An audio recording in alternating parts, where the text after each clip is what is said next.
Fíjate, tengo por aquí porque estoy pensando invitarlo a platicar un día de estos aquí en el programa, Federico Bonazo. Federico Ujú. Bonazo, que incluso el propio presidente ha leído por ahí alguno de sus tweets, músico, escritor, libertad e igualdad, justicia y memoria. Eso es lo que dice, y puso un tuit que dice: ¿de qué sirve despreciar la historia y anunciar la, comillas, derrota definitiva de la oposición, comillas? La derecha sabe volver, no se la derrota con declaraciones, se la combate demostrando que se es mejor que ella. Y para ser mejor hay que tener afilado el sentido de la autocrítica. Fernando Rivera Calderón, ¿qué opinas de este platillo que creo que necesita salsita de crítica y mucha salsita de autocrítica, del paso de la Guardia Nacional a la Sedena, que para muchos, entre ellos quien habla, pues es simplemente un grado más de la entrega del poder civil al poder militar? ¿Qué opinas, Fernando?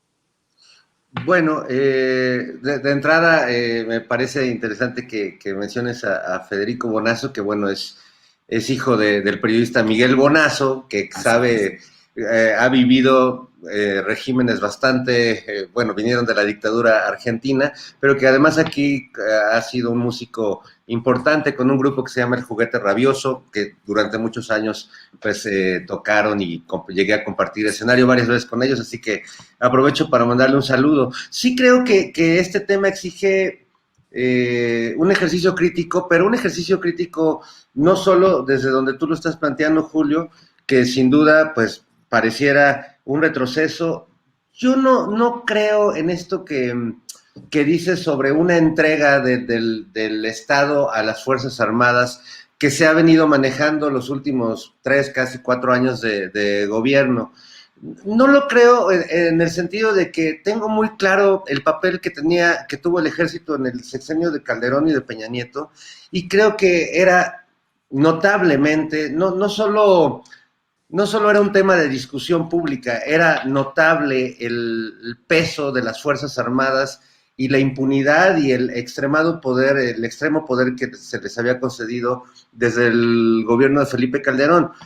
Yo la verdad sí creo que los primeros años del gobierno de López Obrador, y sé que esto que digo quizás a algunos les pueda sacar ronchas o darles viruela sísmica, pero la verdad es que creo que nunca en la historia reciente de México las Fuerzas Armadas habían sido utilizadas en beneficio de la población de la manera en la que se han utilizado estos 6 años. Muchos se han quejado y protestan de que el ejército construye trenes y vías, o de que el ejército está construyó un aeropuerto, o de que el ejército está participando en actividades que en teoría no le corresponden. Para la mayoría de estas personas, pues el ejército debería permanecer acuartelado mientras el Estado y la sociedad, los impuestos, los mantienen ahí preparándose para la guerra que viene, ¿no?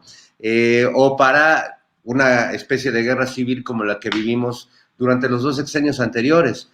Me parece que nunca el ejército había estado mejor utilizado para una sociedad como la mexicana, como ha sido en este sexenio. Sin embargo, hay tal precedente de lo que sucedió y del papel tan siniestro y perverso que tuvo tanto el ejército como las policías, tanto en el Calderonato como en el sexenio de Peña, que pues creo que somos una sociedad justamente paranoica y preocupada de lo que pueda suceder si se le otorga más poder a las Fuerzas Armadas. Pero es que es una actividad propia de las Fuerzas Armadas esta seguridad, y yo creo que lo que hace falta sin duda es que presidencia, que el presidente y que sus mecanismos de información nos comuniquen cuáles son las razones por las que ellos están tomando esta decisión. A mí me parece un poco como ciudadano evidente que tenía que haber un cambio de mando después de esta explosión o pequeñas rebeliones del crimen organizado que están surgiendo por todo el país y que ya no son pequeños infiernitos que hay que apagar, que son problemas que van a crecer en la medida en que el ejército también siga con esta posición defensiva o de contención que tiene que ver con lo de la política de abrazos no balazos. Yo sigo creyendo en esa política, Difiero de mi querido Juan Vélez Díaz cuando dice que ha quedado demostrado que no funciona. Bueno, nadie prometió que esta política iba a funcionar, a mostrar resultados así contundentes en poco tiempo. Es una política compleja. Lo cierto es que el crimen está aprovechando esta política que tiene que ver con la ética, que tiene que ver con un sentido humano de aplicación de la justicia. Y bueno, los delincuentes, pues como todos los delincuentes, pues están aprovechando esta coyuntura, están peleando las plazas, están matando entre ellos, están afectando a civiles.